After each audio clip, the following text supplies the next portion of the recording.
भारतातल्या एखादी व्यक्ती पुढे जर बाहेर गेली ते कुठेतरी अस्वच्छ देश आहे, गरज देशातला म्हणून आपल्याकडे बघितलं जायचं. पण आज आपल्याकडे ज्या पद्धतीने ताटमाने बघितलं जातं, हा 10 वर्षामध्ये जो काही फरक दिसतो तो पण फक्त मोदीजींमुळे बघायला मिळतोय.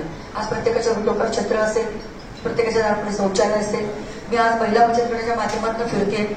एकेका गावाला भाऊ आज 30-30, 70-70, 100-100 बचत गट आहे. एका गावात 300 बचत गट आहे ना. प्रत्येक बचत गटाला खऱ्या अर्थाने म्हणून तर महिला सबलीकरण, मी पण महिला आहे, महिला सबलीकरण, महिलांचा आर्थिक सक्षम करणं आम्ही फक्त भाषणामध्ये बोलू, पण ऍक्च्युअल कागदावर उतरवणं केलेली नसते. वेपन खरेदी आपण बघितली असेल की दरवेळेस वेपन खरेदीमध्ये फार मोठा घोटाळा त्या काळामध्ये व्हायचे. पण मला वाटतं की पंतप्रधान नरेंद्र मोदी आल्यापासून 14 वर्षापासून या वेपन खरेदीसाठी संरक्षण मंत्रालयाने आपले 3 जे जनरल आहे यांच्या माध्यमातून ती खरेदी होते. त्यामुळे 0% ते म्हणजे कुठल्या प्रकारचा भ्रष्टाचार न होता. हे मला एका फौजीने 4 वर्षांपूर्वी सांगितलं की त्या याच्यापूर्वी खूप प्रॉब्लेम्स होते, पण वन पेन्शन वन रँक हे जे काही सुरू केले किंवा फौजींच्या बाबतीत म्हणजे स्वतःच्या घरची दिवाळी सोडून -30 डिग्रीला ते तिथं जाऊन दिवाळी मनवतात, असा एकमेव बदल तो आमच्यामध्ये येऊन दिवाळी मनवतो. त्यामुळे त्या व्यक्तीच्या मनातली जी काही ती भावना होती ज्या पद्धती आज जिल्ह्यातून प्रत्येक तालुका तालुक्यांनी आलेली महत्वाची मदत द्यावी आणि सर्व म्हणजे कस्टमर पर्यंत आमचा केमिस्ट तर पोहोचतोच आहे, पण एक केमिस्ट 100 लोकांपर्यंत घराची जबाबदारी घेतलेली अशा पद्धतीने आमचं कामकाज चालू येत आहे आणि आपला विजय नक्कीच आहे.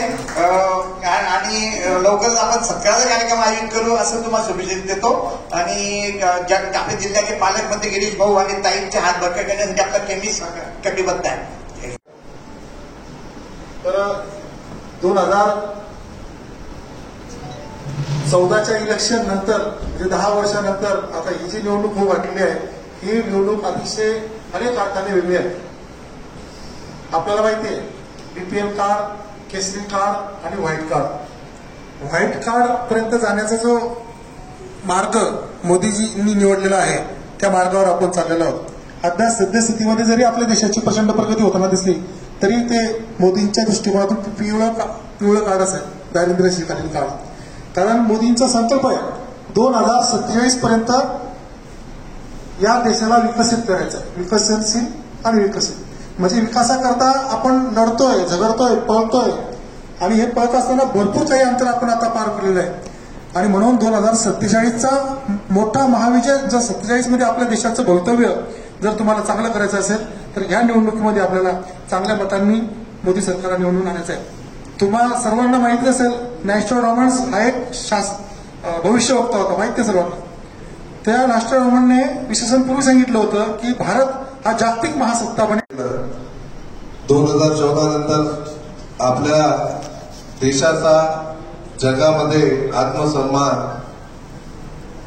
त्याच्यानंतर रोड्स, इन्फ्रास्ट्रक्चर, इरिगेशन, एअरपोर्ट्स, नवीन रेल्वे स्टेशन्स, आयुष्यमान भारत योजना, ज्योतिबा फुले योजना, उज्ज्वला योजना, किसान सन्मान निधी, अशी कितीतरी योजना आमच्या आर्मी भाऊने केलं, सुनील दादाने केलंच असेल, संजय दादा, श्रीकांतजीने खूप चांगल्या पद्धतीने आपल्याशी संवाद साधला. मला आपल्याला सांगायचंय की आपण ज्या फील्डमध्ये काम करतो ती फील्ड मेडिकलची आहे आणि मेडिकलच्या फील्डमध्ये साधारणतः आपण काम करताना प्रामुख्याने आपण 3 पद्धतीने प्रवास करतो. एक ॲलोपॅथीने प्रवास करतो, एक होमिओपॅथीने प्रवास करतो आणि एक आयुर्वेदाने प्रवास करतो. या तिन्ही ज्या प्रक्रिया आहेत या तिन्ही प्रक्रिया रोगाचं निदान व्हावं आणि रोगाचं निर्मूलन व्हावं याच्या करता आहे. तर एखाद्या रोगाचं निर्मूलन करायचं असेल, एखाद्या रोगाचं निदान करायचं असेल, पहिल्या टप्प्यात रोगाचं निदान व्हावं, त्याच्यानंतर त्या रोगाचं निदान झाल्यावर त्याच्यावर अचूक औषध यावं आणि त्या औषध आल्यानंतर त्या रोगाचं निर्मूलन व्हावं. आपल्याकडे 3 प्रक्रिया आहे. आपण ॲलोपॅथीलाही सांभाळतो, ॲलोपॅथीमध्ये आपण गोळी देतो, डॉक्टरांनी दिलेली मेडिकल मधून दिलेली गोळी लोक होटावर चढतात तर त्यांच्या रोगाचं निदान होत नाही. जी लोक गोळी फक्त होटावर ठेवतात मित्रांनो त्याच्या रोगाचं निदान होत नाही. ती गोळी पोटात ज्याला